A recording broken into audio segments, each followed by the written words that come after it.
In mathematical economics, differential equations are used to model the movement of economic variables like GDP, price or capital over time.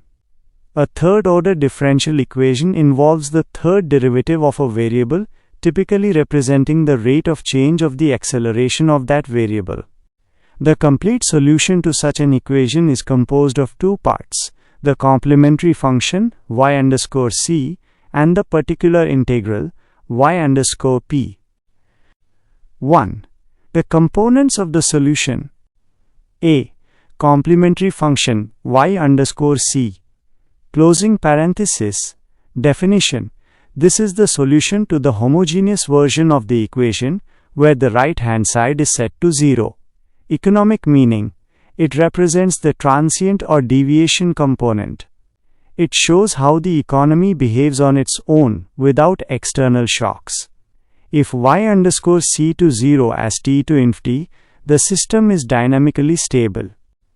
B. Particular integral y_p.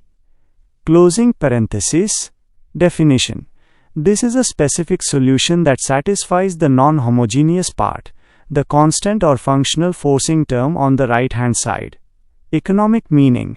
It represents the intertemporal equilibrium, or the steady state, the economy is being pushed toward by external forces.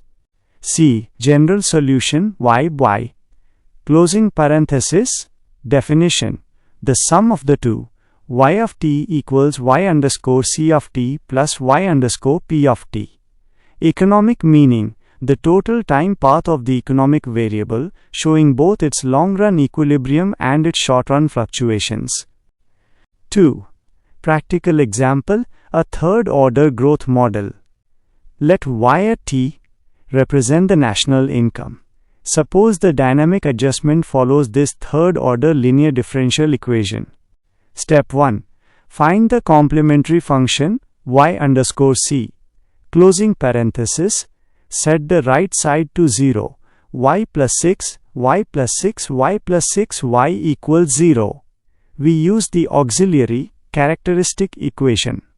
Factoring this cubic equation gives roots r_1 equals -1, r_2 equals -2, and r_3 equals -3. Since all roots are real and distinct, the complementary function is where a_1, a_2, a_3 are arbitrary constants. Step 2.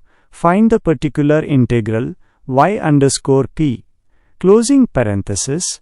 Since the right-hand side is a constant, 120, we assume y_p is also a constant, say k. If y equals k, then its derivatives y are all 0. Substitute these into the original equation. So, y_p equals 20. This is the long-run equilibrium income. Step 3. Form the general solution. The general solution is the sum of both parts. Summary table. Term, mathematical role, economic interpretation, particular y_p. Closing parenthesis. Solves the non-homogeneous part, the stationary equilibrium, e.g. 20 billion GDP. Complementary y_c. Closing parenthesis. Solves the homogeneous part, the adjustment process / deviations from equilibrium. General y, the sum of y_c plus y_p. The actual observed path of the economy over time.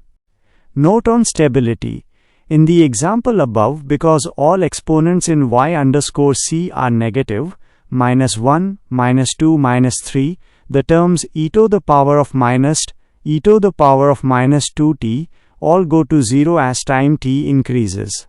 This means the national income t will eventually converge to its equilibrium of 20.